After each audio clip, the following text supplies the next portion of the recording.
Good evening, everyone. We are here again with another one of our glorious, great countdowns shows that we're going to be bringing to y'all throughout the summer months to pass the time till we get that tee on the field and the ball set up and kicked off down the field, and let's get this college football season rolling again. So tonight we're going to go through our top 10 running backs we're bringing back this year. Little, advice. We are just a little quick heads up. We are using the expectation that Ahmad Hardy will be 100% going back into the season. So that's what we went with this. I don't expect anything different. I haven't heard anything different. So I fully expect Ahmad Hardy to be ready to go when the season kicks off. So that's what we're going to do tonight. Anybody joining and watching, drop your comments. We'll get back to them as quick as we can. But we're going to introduce the wonderful gentleman we got joining me this evening. Up in the upper corner right next to me, you'll see Robert, run WTP for life, put us all together. Still say I'm not sure he likes that decision, but we're going to go with it until he kicks us all out. So what's going on over there? Hey, man, listen, I'm excited to be here tonight. Listen, y'all. 3 more days and 34 years later, your brother gonna be retiring from Columbus City Schools, going on to my next chapter in life. I'm ready for this. Come on, 3 more days. Let your boy go free. Oh, for sure. Well, that's a huge accomplishment and something to definitely be proud of. We wish you the best in retirement. We know you ain't going to be retired. You're going to be on this thing more and more and more. We ain't ever going to be able to get rid of you. You're going to be everywhere. That's right. That's good. Congratulations on a career like that. That's a great thing. Thank you, sir. And not to be mentioned, not last and definitely not least, our man down at the bottom holding it down from the Hoosier State, the big Notre Dame supporter. Anything you want to know Notre Dame, go look at that man's page and get what you want. I can't say the same about Robert because he's a Texas fan and I don't want people going over there, but that's a different subject. So what's going on over there post-game? How's it rolling over there with you? Man, happy to be here with y'all, man, as always, man. And congratulations on the retirement, Rob. I know that's well deserved. I hope you have a lot of fun in your next endeavor. For sure. Thanks, bro.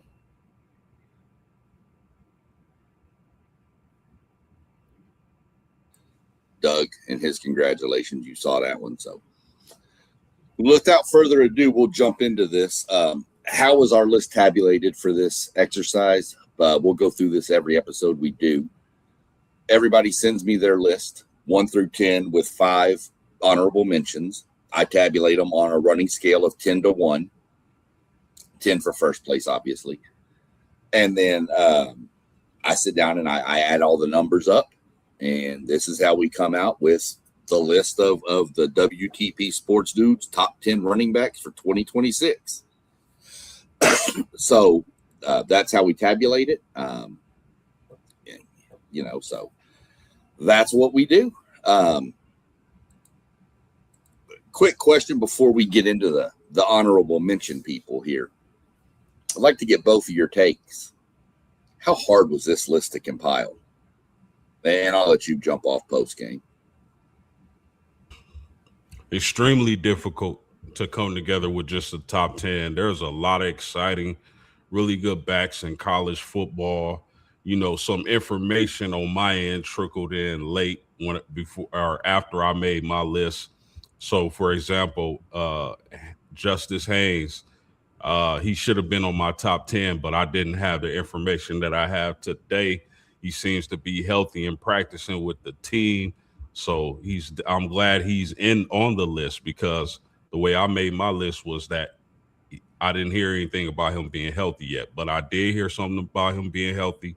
So I'm glad he's on the top 10 list, but this was a difficult list to make. Rob, your thoughts on it? Man, it was extremely difficult.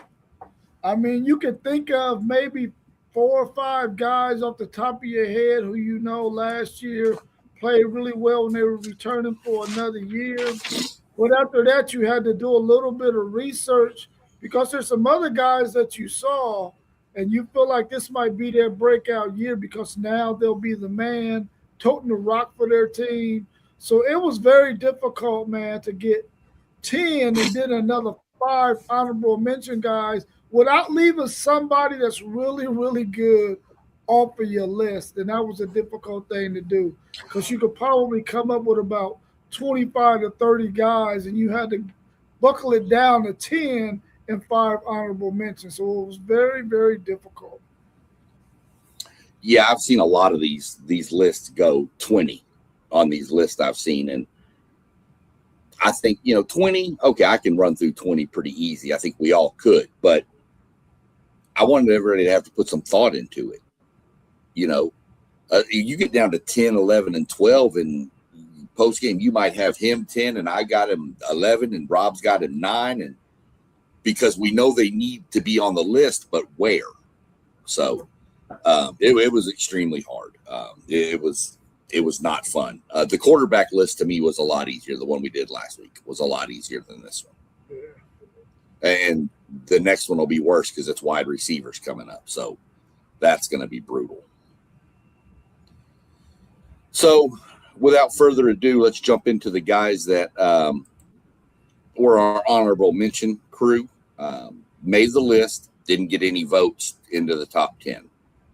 And it starts off with Wayne Knight, Jordan Marshall, Jeremiah Cobb, Cam Edwards, and Mekhi Hughes. All really good running backs in my mind.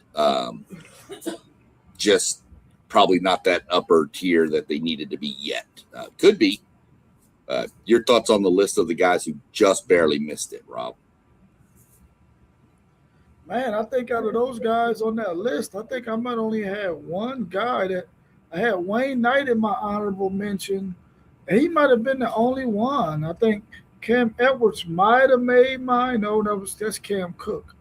So yeah, that's a really good list. Jordan Marshall is one that I was thinking really hard on what was this kid's name for Michigan that came in to spell Justice Haynes. No, yeah, I think that's his name, Justice Haynes. At Michigan last year, and I couldn't quite grasp his name, and he carried the rock for them after Haynes went down for the season.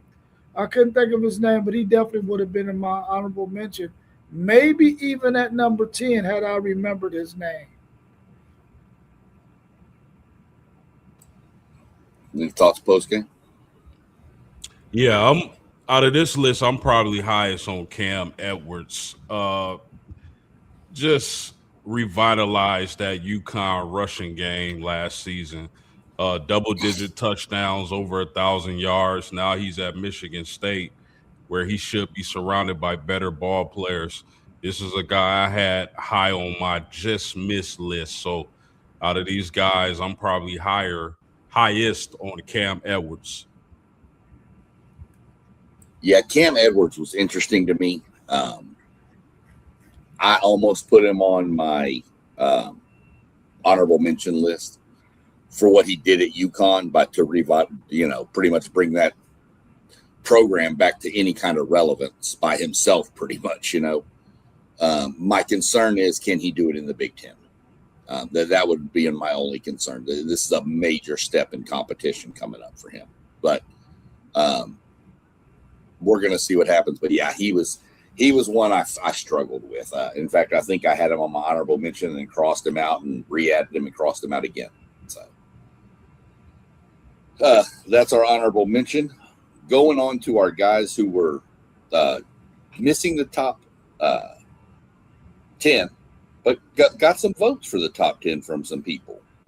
And these are in order from the least amount of votes to the top amount. And you'll see the number of votes received in parentheses after each name. So Darius Taylor and King Miller each got 1 vote. Kind of shocked King Miller was that low. Hollywood Smothers got 3. Shout out Doug Jones. That's the 3 votes he got. Caleb Hawkins, 4. Deshaun Bishop, 5. And Nate Frazier from Georgia, 9. Post game, we'll give you the first run at analysis on this one. Yeah, I like these. I like this group of running backs. I'm really high on Hollywood Smothers and Deshaun Bishop from Tennessee. Hollywood Smothers, man, going down there to Texas with Relief Brown. I think that's going to be a dynamic running back duel, and I'm looking forward to seeing what they do. Deshaun Bishop, not the fastest running back, but definitely a physical guy and a playmaker. So out of these guys, I would say and Caleb Hawkins, another physical guy, I believe for Auburn. That's the SEC is definitely represented well on this list. So those guys I was really highest on as far as the guys just missing the top 10.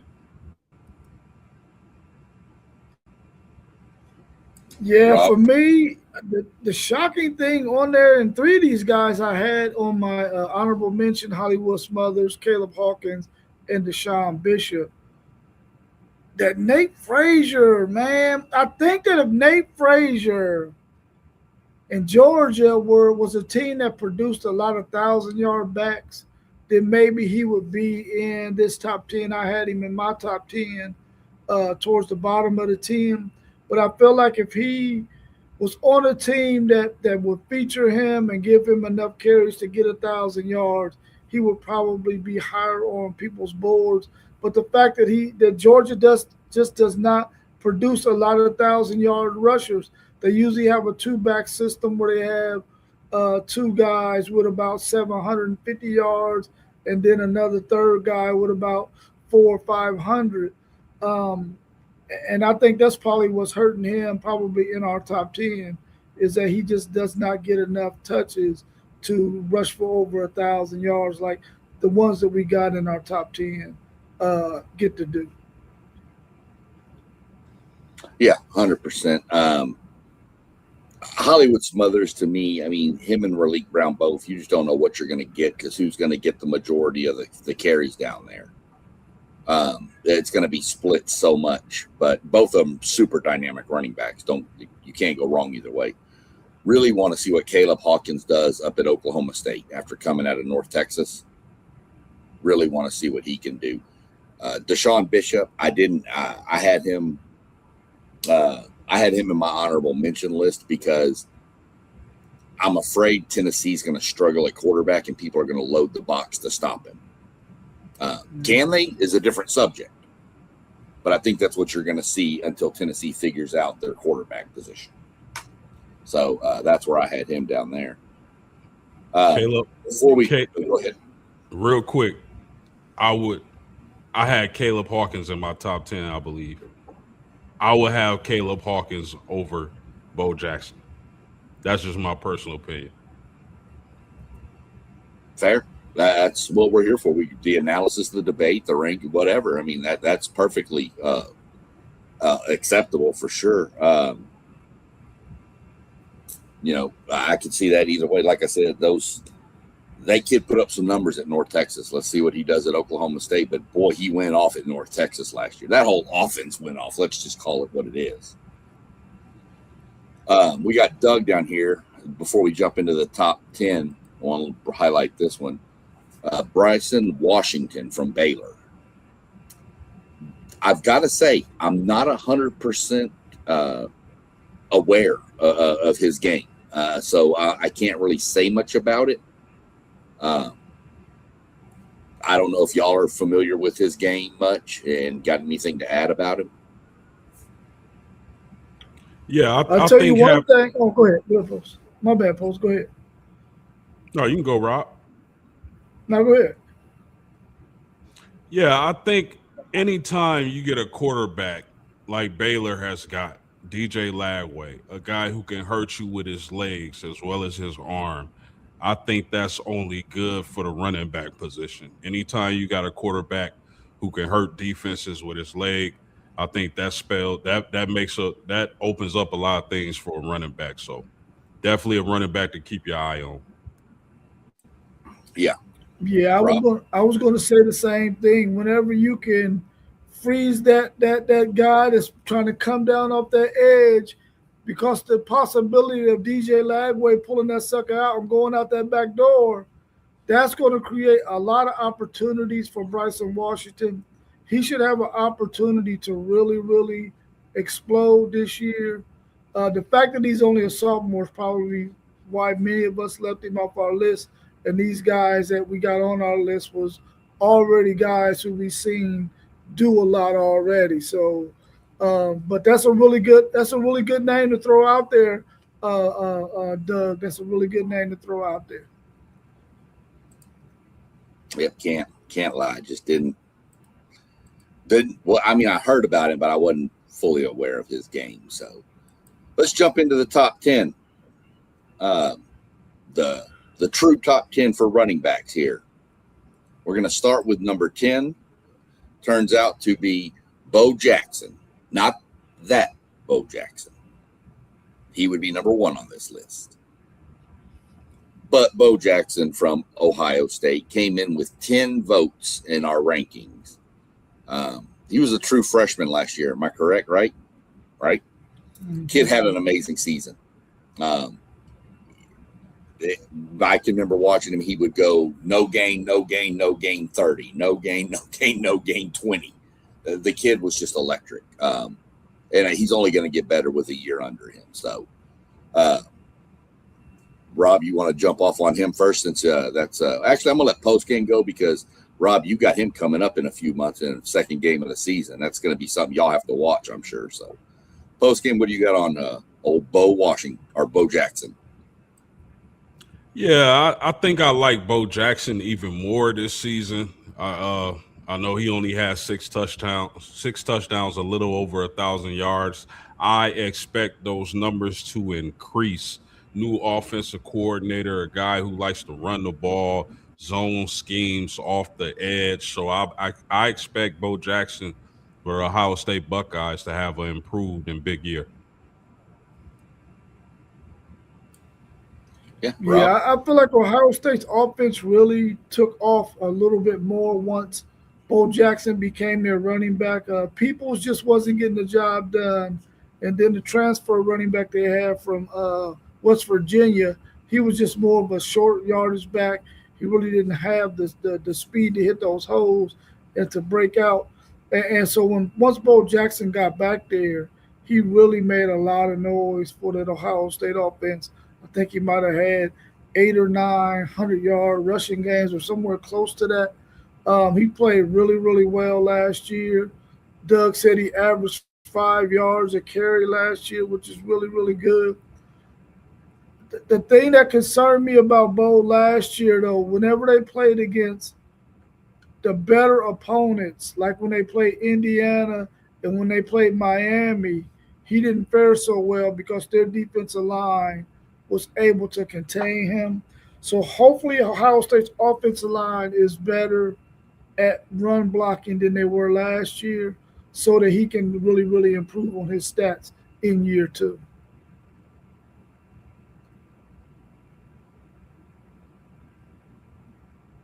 I had to ask Doug. I didn't know if he was talking about Jackson or if he was throwing that at me for Bryson Washington. So I don't know who he was talking about, but yeah, Bo Jackson, like you said, I think he kind of supplanted himself as the number 1 going into the next year after that performance at the end of the season in what he did. So next, post game, you'll lead this one off because unfortunately we're going to have to spend time talking about Mr. Raleek Brown from the University of Texas, who came in with 12 votes. Yeah, I have Raleek Brown as a top 5 guy. That's how high I think of him. I think he's an amazing back. Not the biggest guy, goes about 5'9", 190 plus, but he's a physical runner. And dude has more moves than the Dancing with the Stars winner. He also has home run ability. So put him at Texas with a guy like Hollywood Smothers. I think this backfield is going to be truly dynamic. I love Raleek Brown. top 100 guy coming out of high school. I expect a huge season out of him down in Texas this season. Rob, before you go off on Malik Brown, I was really shocked, Rob, that you put both Brown and Smothers in your honorable mention. Didn't have either one of them in your top 10. I was not calling out a homerism or anything, but I really expected you to have one of them in your top 10. I thought about putting Malik Brown at maybe 9 or 10. I put him at 11 right at the beginning of the honorable mention. I just felt like the guys that I had ahead of him, I feel like he's going to probably be in a better situation in terms of getting more carries than he would to really be able to show why they would be in the top 10. And then I didn't want to be too homerish.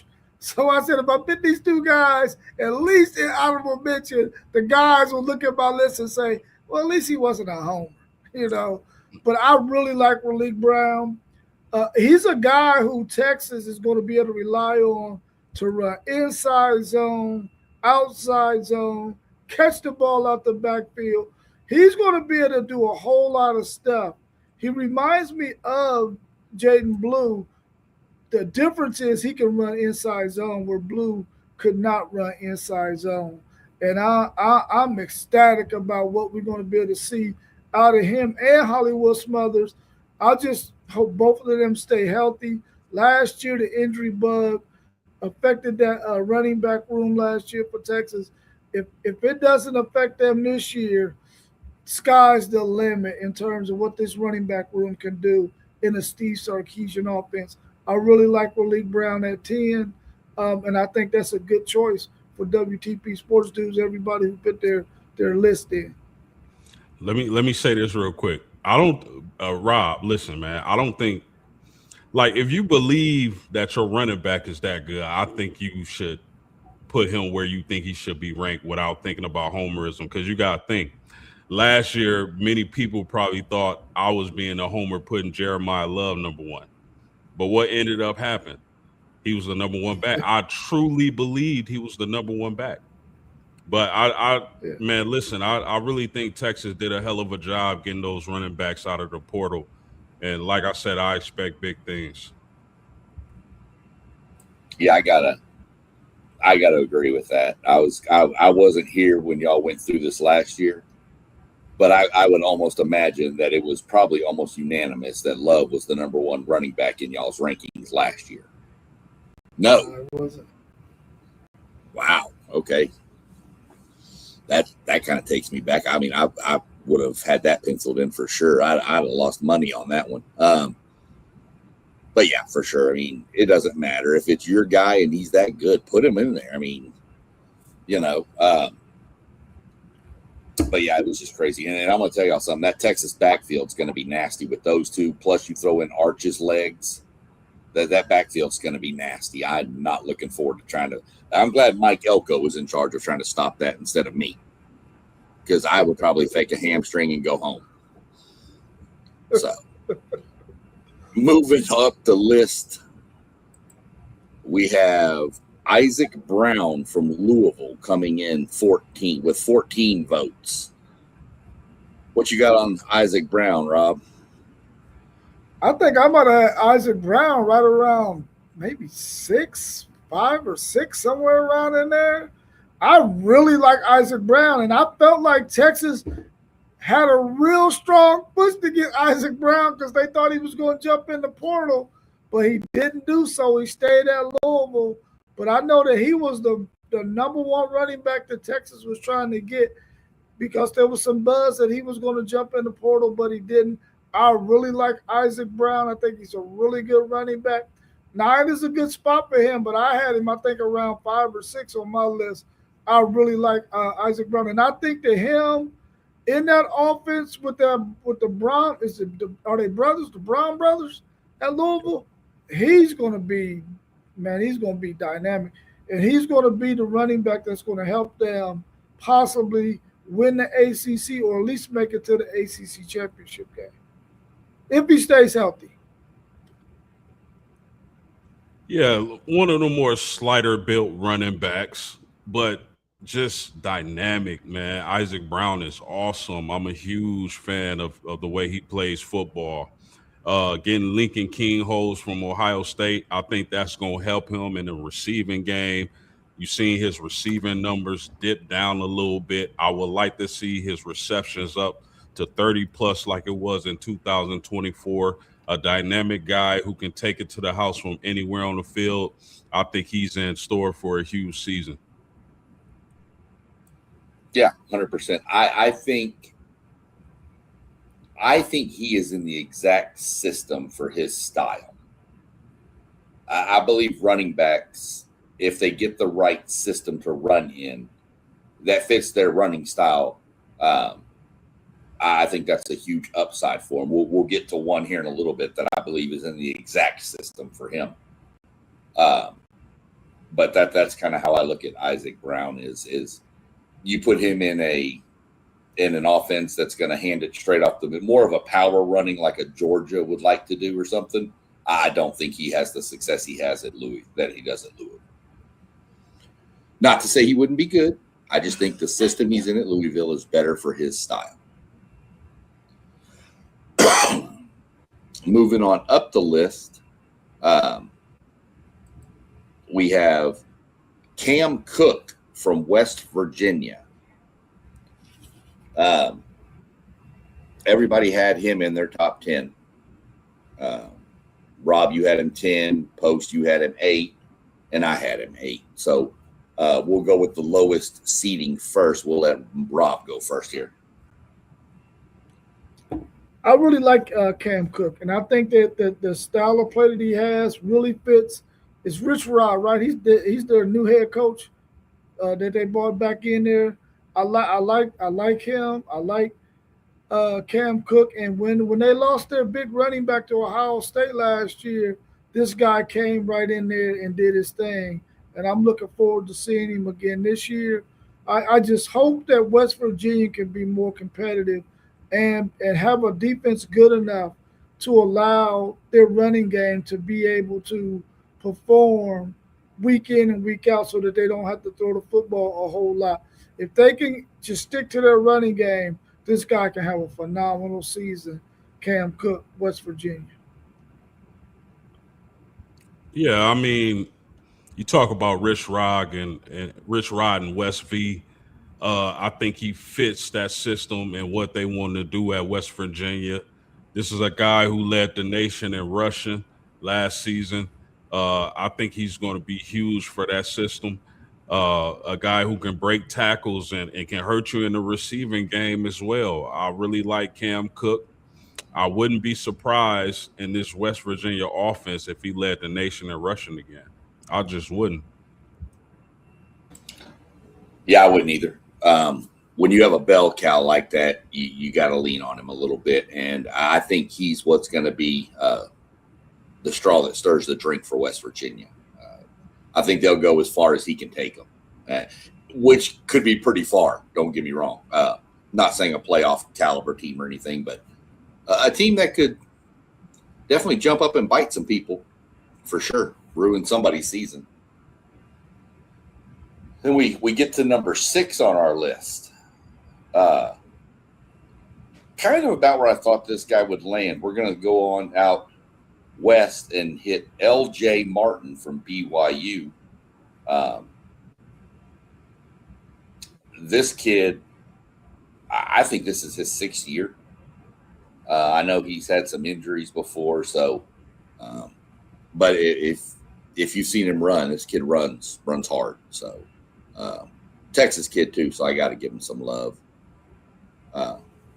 We'll let post game can hit this one first with L.J. Martin. What do you think on him? You had him 6.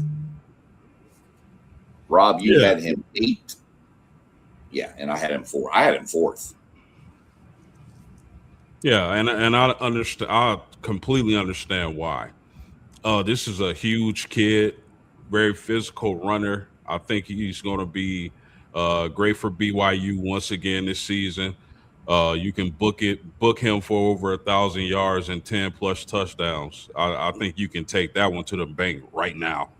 6'2", over 200 pounds, physical runner. I love his toughness. I think he's going to do big things this season. Yeah, I think once BYU lost their quarterback last year because of whatever the rules infraction he had, as far as being at a Mormon school, and they had to insert a guy who hadn't had no playing time at all. LJ Martin was the reason why this BYU's team offense was able to score points because you could always stick it in his belly and he could get some yardage for you. He could help control games. And I feel like if their defense is as good this year as it was last year, they're going to be right back in the thick of things in the Big 12. And I think it's going to be because of LJ Martin and their run game. I really like him. I had him at 8, but he could definitely be anywhere from 4 to 8, in my opinion. And I like the fact that both of y'all had him a little bit higher than I did. Um, he's a really good running back, really good running back. Yeah, he's a good staple. I think he's going to benefit more from his quarterback is going to have another year underneath him. It was almost like when BYU got, if that quarterback got frazzled, he would just hand the ball off and be like, go. I think you're going to see him much more composed. He's had a full year of starting under his belt, and he knows I've got him behind me if something goes wrong. So I like LJ Martin a lot. I think he's going to have a superb year for BYU. And he honestly probably needs to be, just because BYU expects to be in the playoffs, and he's going to be a huge part of that. Jump back up here.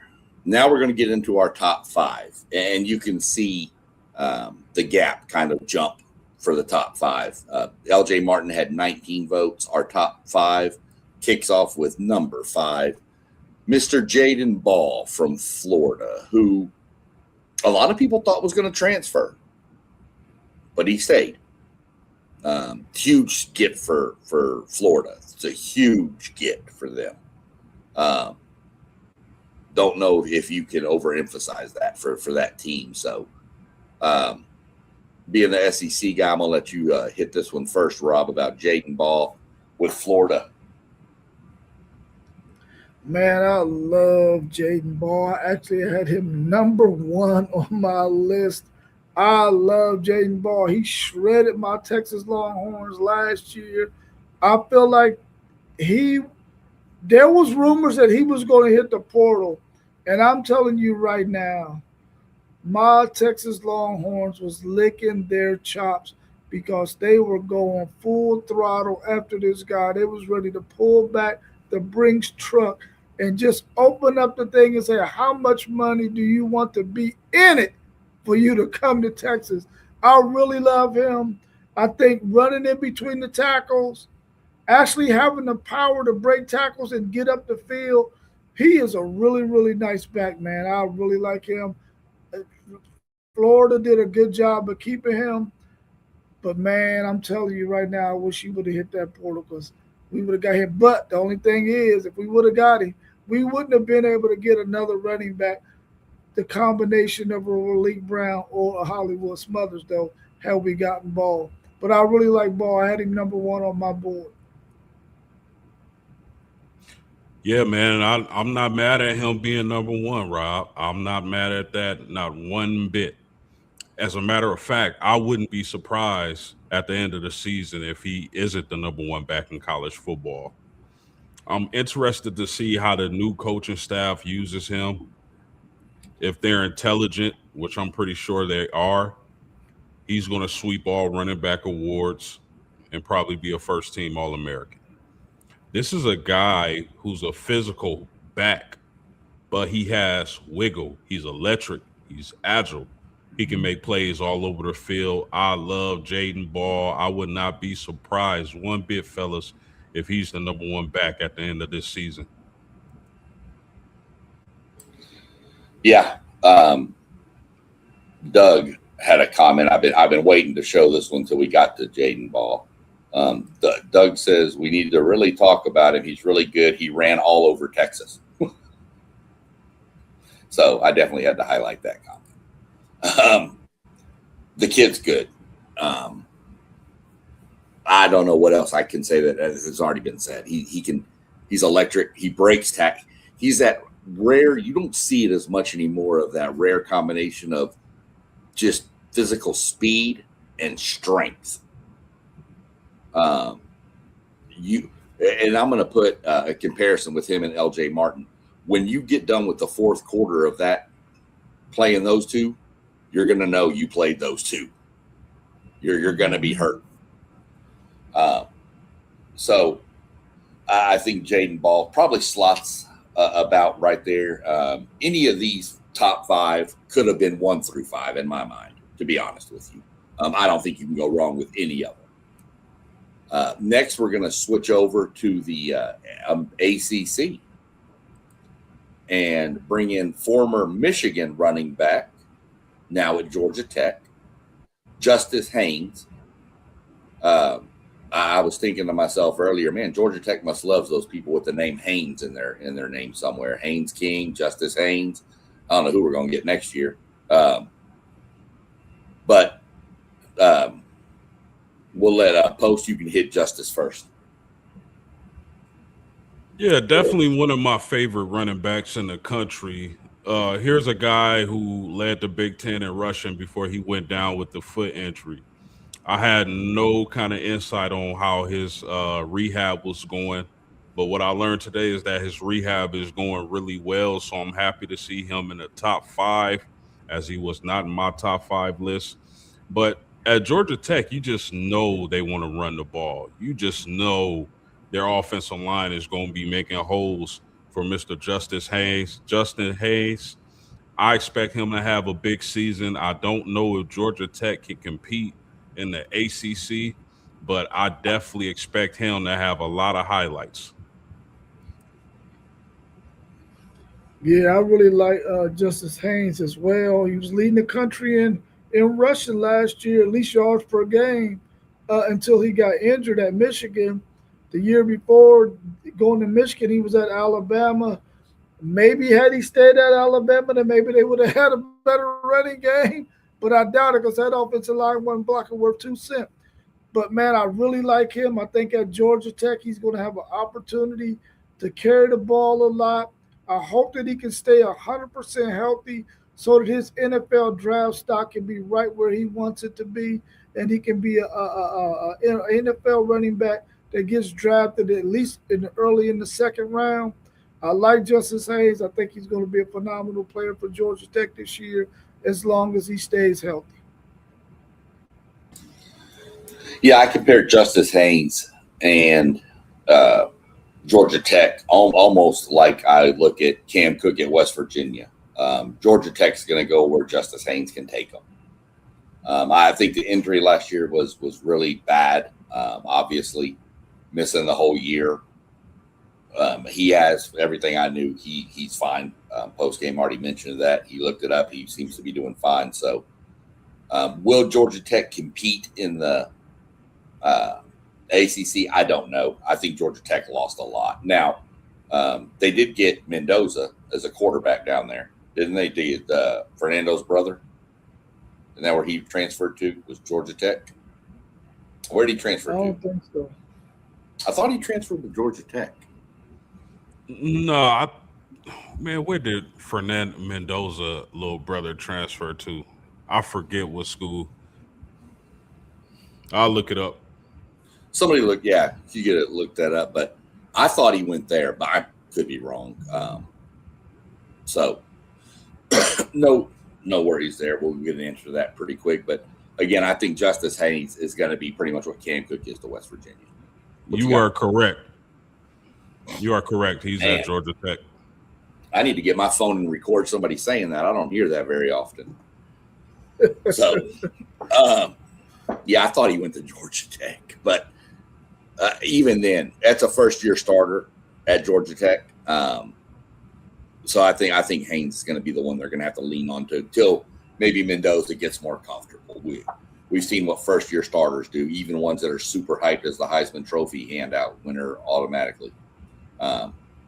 They kind of fall apart in the beginning of the season. So, not throwing any shade, Arch. Not throwing any shade. Next, we're going to stay in the ACC. And this is pretty spot on. We're going to jump over to Mark Fletcher, Miami, 34 votes. And for reference, there was a possible 50 points total in this ranking system because there was 5 of us that voted on it. So pretty good turnout to have 34. Let me see. Who wants to hit him first? Who's got a lot to say about Mark Fletcher? Which, by the way, this just sounds like a running back name. Mark Fletcher just sounds like a running back. So, whichever one of y'all's got the first and most insight on and jump on it, doesn't really matter who hits first.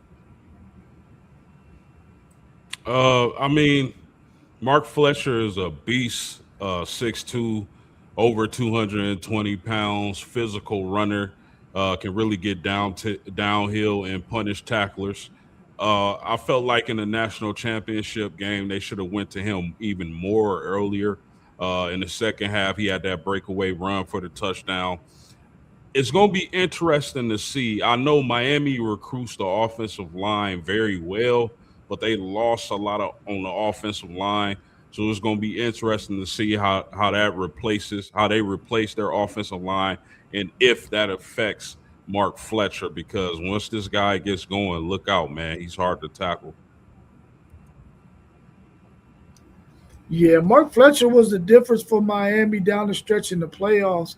And I agree with you post-game. Had they gave him the ball a lot more to start that game and in that first half, they probably would have had a chance to win that thing in the end. He was able to really turn it up in the second half once they started giving him the touches. I feel like this running back is such a durable running back that you can give him the rock as many times as you needed to. And I think once they realize that this guy can carry this team, it sort of helped Carson Beck in those big moments, except for on that pass that he threw at the end of the game against Indiana in the national championship game. But I felt like if they understood that earlier in the season, maybe they would have been able to win one of those 2 losses that they had. But I really like Mark Fletcher. I think I had him maybe 3 on my list, maybe 4 on my list. But I really like him. I think he's a really, really good running back. And Miami was able to keep him on that roster was great. Yeah, I had an up close and unfortunately front row view of Mark Fletcher in the playoffs. After we played Texas, I thought, okay, Elko will get the defense shored up. We're going to be fine against the run. No big deal. Well, no. Then came Mark Fletcher, and we were not fine against the run. And I'm not going to say that's on A&M's defense. I'm saying that's Mark Fletcher. He ran over some people. Torian York, he ran over Torian York on a play. And Torian York is not somebody normally gets run over. Okay. But he did it, and I was like, okay. And from that point forward, I started watching him more as their playoff run kept going and realized, yeah, you probably should have leaned on him a little bit more in the early part of the season. So, but no big deal on that. Great running back. Shocked he's actually still at Miami, to be honest with you. Just kind of shows to me that he probably wants to have a shot at running for that ring. And with what they've done in Miami, they might have that shot. So we'll jump off of him. And now we're going to finish off with the top 2, which is another pretty big gap. And remember, there was 50 total points available. Number 2, Ahmad Hardy out of Missouri, 46 votes. I'm going to let postgame hit this one first, Rob second, and then we'll flip it on the next one.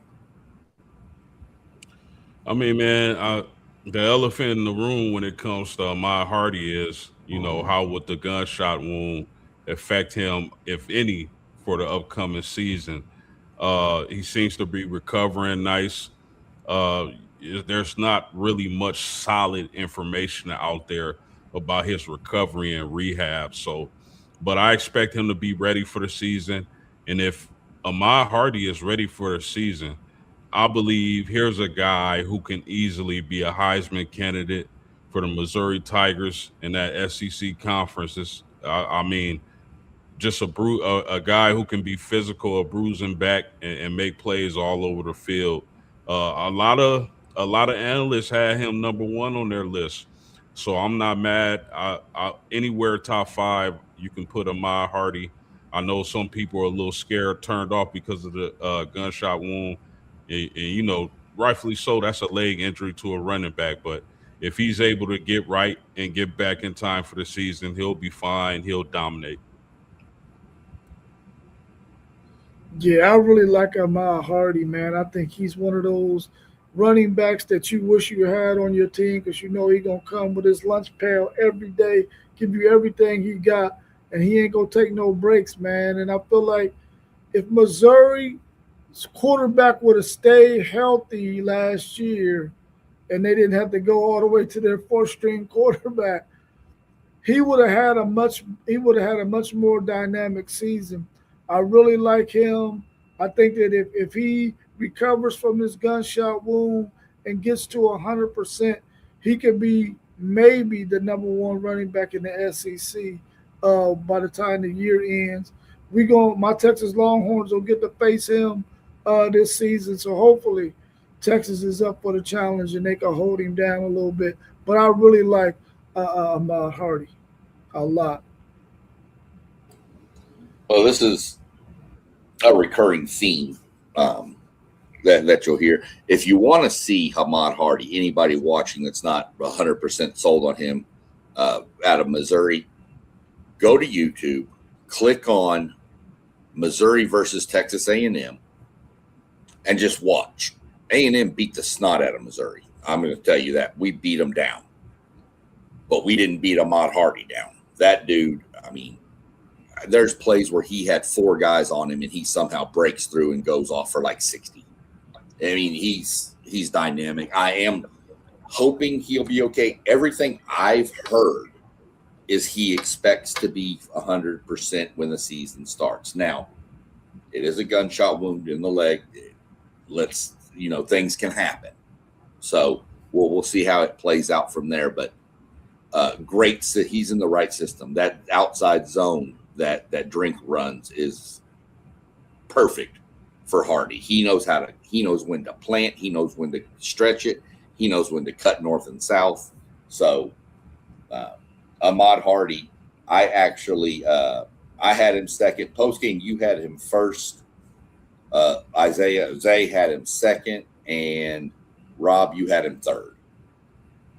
So we all pretty much think pretty high on him. And then we go to let's see, what comments do we have down here? Any good comments we need to hit before we reveal number one? Oh, Anthony, our buddy Anthony's in there. You saw him post game. I saw you respond. Third, Georgia Tech. Let's see. Rob, this will be something for you. He said, Anthony said, when he looks at Ahmad Hardy, he reminds him of Chris Johnson, Tennessee. Wow, really? No, he said his partner in Tennessee. He must be talking about the running back from USC. Oh, maybe. I missed that. That used to be Reggie Bush's running mate. I believe he was Lindell with Chris White. Johnson. Lindell White. Yes, sir. Lindell White. Okay. Yeah. Okay. Yeah, I didn't see him as Chris Johnson, but I missed the partner word in there. Good catch, post game. Reading is fundamental, everyone.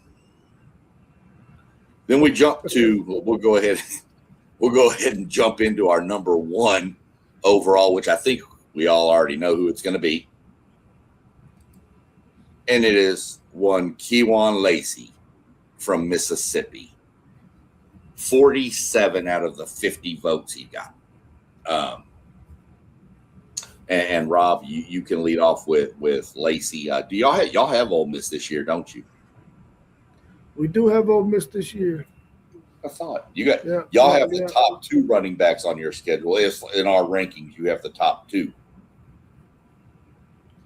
Yeah, I'm looking forward to those guys too. I think we might go to Missouri, but I think Mississippi comes to Texas this year. So I'm looking forward to both of those matchups.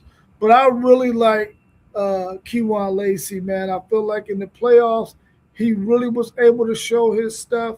I think during the season, maybe Trinidad Chambers might have been overshining his ability to run the football. But, man, when they were forced to have to run that thing, man, he was breaking runs. He was making things happen out the backfield, catching the ball. I really like Kewan Lacey.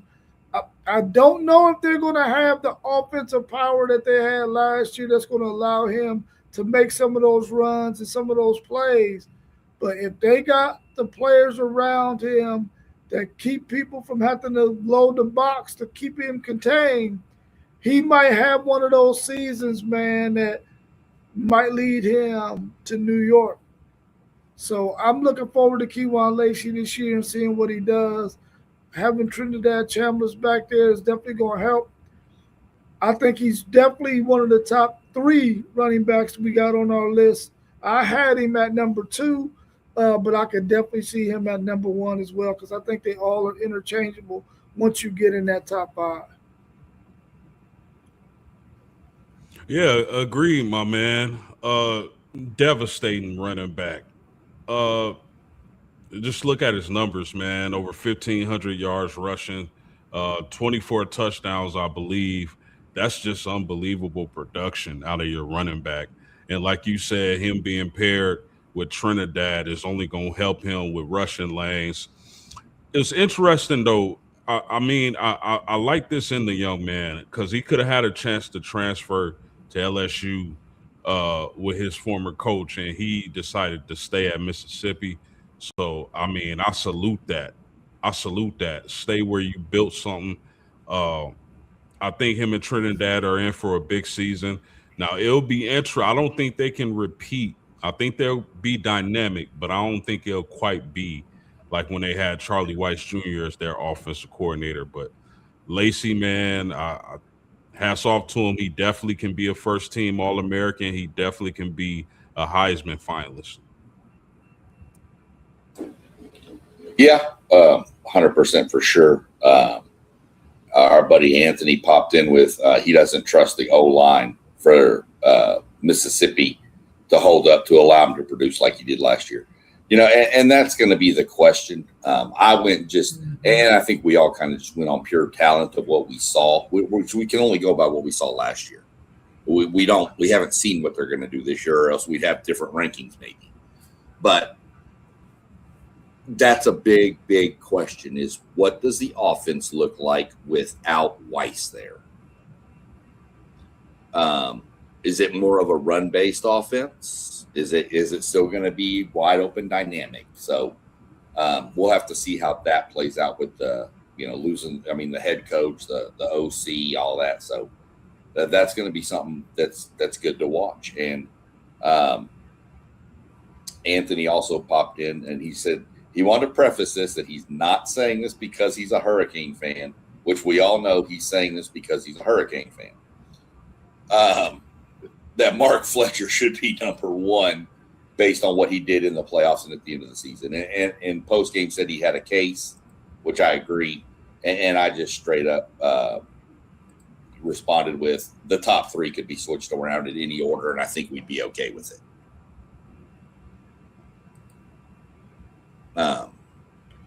They did. They did definitely beat my Aggies, and I gave all the props to them for it. I admitted 100% Mark Fletcher ran all over us. I'm not even going to try to hide from that. So, yeah, that's where we come down to. Quick run back down without going back through them all. We'll just go through the top 10 from 1 to 10. We went Lacey, Hardy Fletcher. No, Lacey Hardy Fletcher, Haynes Ball, LJ Martin, Cam Cook, Isaac Brown, Relique Brown, and Bo Jackson were our top 10.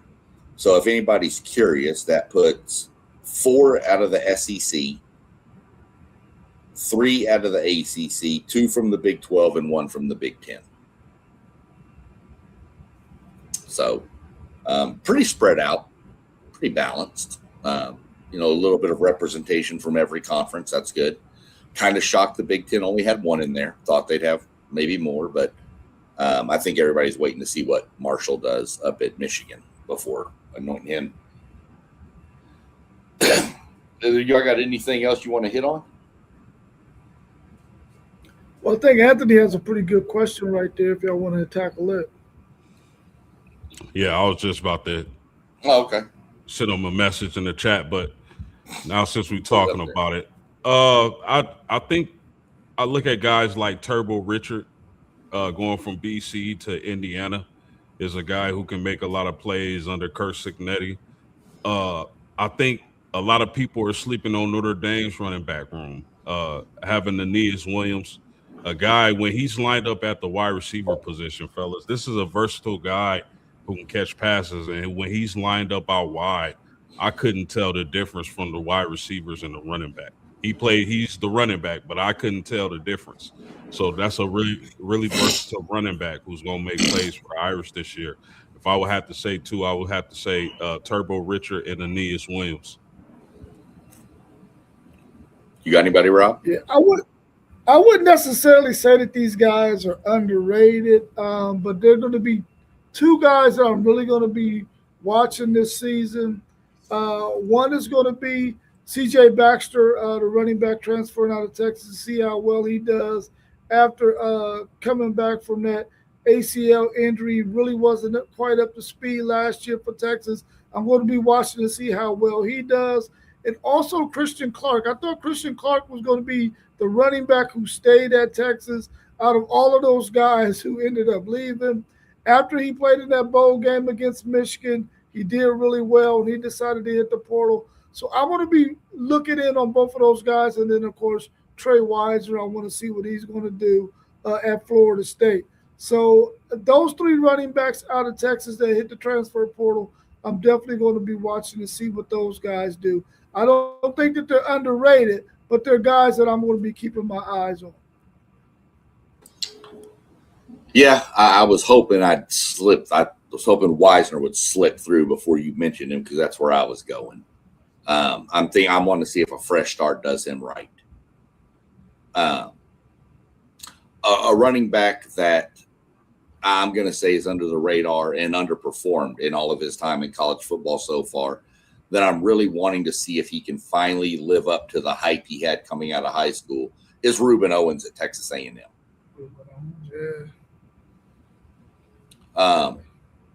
He's got to stay healthy. He made it through a whole year healthy yet. There's an ankle here, something. But for as much hype as he had, nobody's mentioning him. I didn't have him anywhere on my lists because I don't know what I'm going to get. But that's one I'm curious. And if he finds it and flips the switch, that makes that offense a whole lot different. So because mine got taken when y'all were going, I'm just going to throw him out there as somebody that I'm really curious to see. Like I said, he was the number 1 running back coming out of high school and hasn't lived up to near that billing. Good question, though, Anthony. Anthony, you always have good questions. Yeah, You're going to have to get on here. Yeah, really good. When we get into the fall, he's going to have to get on with us somehow to talk more about the breakdowns. Because he's got some good info and good insight. Yeah, I think Rob talked about bringing him on for the Miami preview. I think he's a Miami fan, right? Yeah. He is. Yeah. Yeah. I would love to have him and Justin Geiger on there together, man. Talking Miami for sure. I would definitely like to make that happen. Hopefully he's willing to do that. For sure. Y'all got anything else? I don't. I want to, real quick, I know we just hit the hour mark. But I got one question. I was going to see if we had time to get to it today. And I got one question for y'all coming out of SEC meetings down there. Mike Elko took the stage today, and he asked numerous questions that he's like, I don't have the answer to that. I'm just a football coach, blah, blah, blah, blah, blah. But he mentioned that something has to be done with regulations, because if it does not happen in the next 2 years, these budgets for college football teams will be more than the TV media rights pay them. And then you're going to see college teams going bankrupt. What are your thoughts on that? I mean, to think of this billion-dollar industry that we could have teams like, I mean, I don't see it happening for an A&M, a Texas, and Notre Dame, but think of like these other schools, a TCU, some of these other smaller Power 4 schools that can't sustain that, and they just have to shut their doors. Thoughts? I thought it was crazy. I mean, I think he's absolutely correct, man, because it's almost, they're going to have to eventually go have a CBA. They got to, man, because this thing is going to continue to get out of control. You can't have guys who are out there and they have this fantastic season, and then they start asking for these astronomical numbers, and they really got you handcuffed because you basically almost had to give them that because you don't want your opponent to get them, or you don't want to have to face them because, they might be in your conference or something. So it's like you have to get some regulations on this thing, man. And I think enough coaches out there understand that we got to do something. We cannot keep kicking the can down the road. We got to put some daggone limits on this thing. We got to put some things in place. Otherwise, we're going to find ourselves dealing with a situation that's going to cause schools, like you said, to maybe have to fold their program up or to just become mediocre programs that have just become like a farm team for some of these upper echelon big bank teams that we got in college football. Yeah, they cap the number. Cap it. A recruit goes and visits Texas. Rob tells him, yeah, we got $3 million for you. Then he goes to visit A&M. Sean tells him, yeah, I got $5 million for him. Then he goes up to Notre Dame. Yeah, we got $7 million for you. Then they counter, okay, we'll give you now. Okay, man, just cap the number. Cap it. I honestly agree that there needs to be maybe a ladder system. Especially if we go to the 5-year lock-in, you get 5 years, X amount for your freshman, sophomore, whatever that number is. That's what you can earn at that level of your eligibility. What the number is, I don't know. That's why I'm on a podcast with you guys and not sitting in a meeting with the heads of college football. So, and that's what they asked Mike Elko too. Would you be interested in running it or being a part of it with your Ivy League education and all this stuff? And he goes, I'm a football coach. I don't know anything about that stuff. We got people that run billion-dollar industries all over this world. Let one of them do it because I don't know what we're doing. So I love Mike Elko when he talks. That dude is he just holds nothing back. Yeah, Mike Elko is a real smart guy too, man. So for him to be saying that. Yeah, for sure. And then real quick before we get ready to cut on out, if y'all saw the news earlier, the NCAA has denied Brendan Sorsby's eligibility. Texas Tech is appealing. Wow. I agree. Mm-hmm. But I want everybody to remember one thing. If he gets his way on a 6-game schedule, a 6-game ban, You know what his first game back is. Tech at Cincinnati. Oh, but you know what? I knew the writing was on the wall when the judge from Texas Tech, what word they call that when a judge doesn't want the case or the rule on the case, whatever that word is, they gave it to somebody else. I knew they weren't going to rule in his favor when I saw that, because that judge is a Texas Tech alumni. So, I mean, yeah, he has to be punished, man. I'm sorry. It I just agree. has to, man. I agree. And I think the judge is going to recuse himself from the trial. There you go. That's the word I was looking for. Thanks. I almost had to Google it. I'm not normally that smart. So,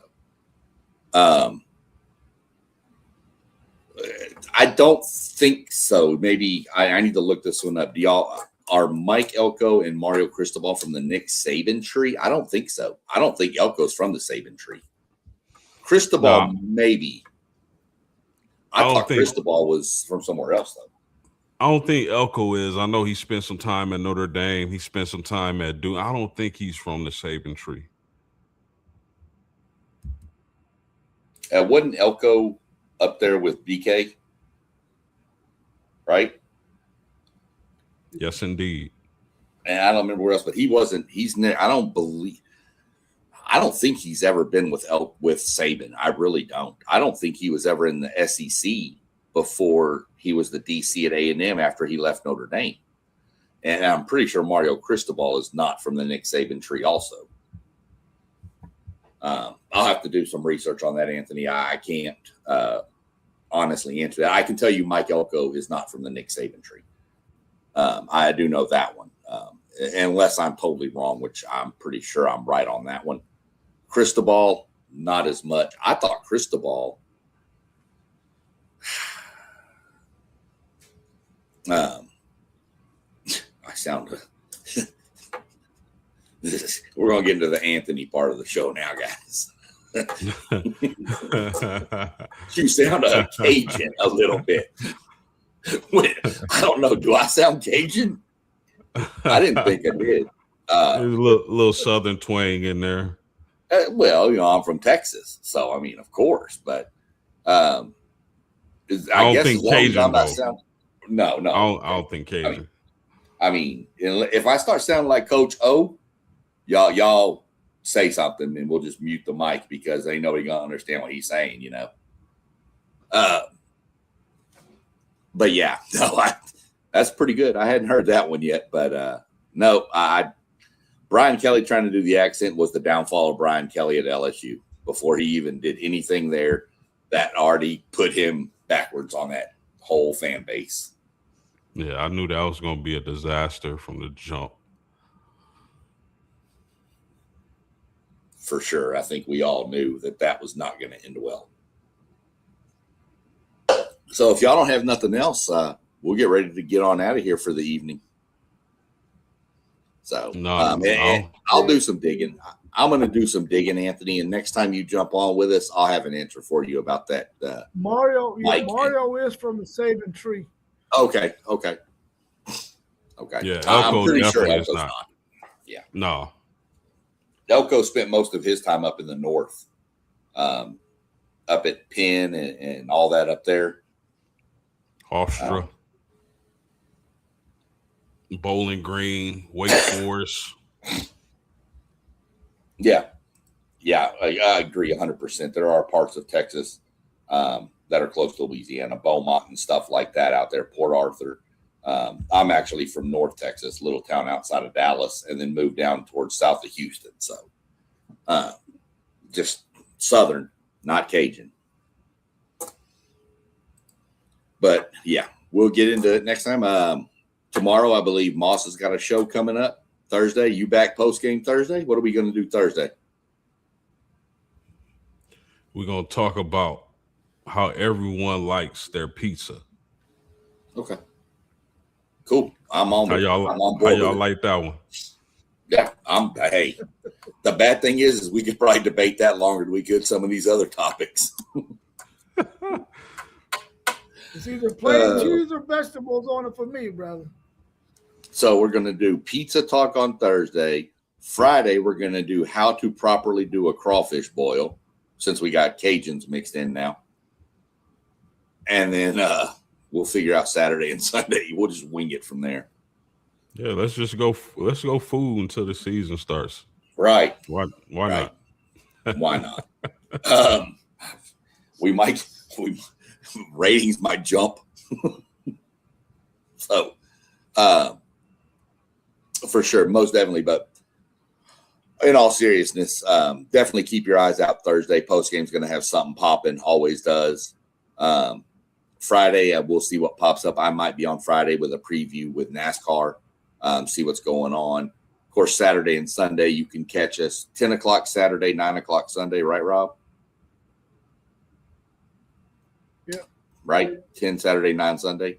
Kind of just No. general. Saturday is 10 and Sunday is 9. Yeah. Did I say it backwards? I was speaking dyslexic again. It's fine. That's fine. I probably did. It's that Cajun coming out. You can't understand me. So most definitely, but y'all look down below. You'll see every channel, all the guys on here. Some of them couldn't make it tonight, but click on them. Go check their channels out. Like, subscribe, hit the little notification bell. You'll know when any of us are going live. Any comments you want, drop them. We all respond to comments that are dropped on the feeds, even after the show. We have a website, WTP SPORTSDUDES.com. Go there. There's a place to ask questions. Put your topics in there. Hey, could y'all talk about these topics? We can put a show together for you. We do this for y'all's entertainment, so tell us what you want to hear. We're on Patreon also. These are all uploaded to Patreon, Spotify. If you can't make it, but you want to listen to it, you can click it on Spotify. The podcast is WTP Sports Dudes 2026. You can look it up at podcast under Spotify and listen to it. All the episodes are shipped over there. I think I got off on my numbering. So if you follow the numbering system, don't please, because I think I'm off. But either way. And other than that, we appreciate everybody tuning in. Appreciate everybody who mentioned stuff in the comments. And other than that, we'll catch y'all on the next show. All right. Well, as we always do, gentlemen, we'll just end it with saying peace.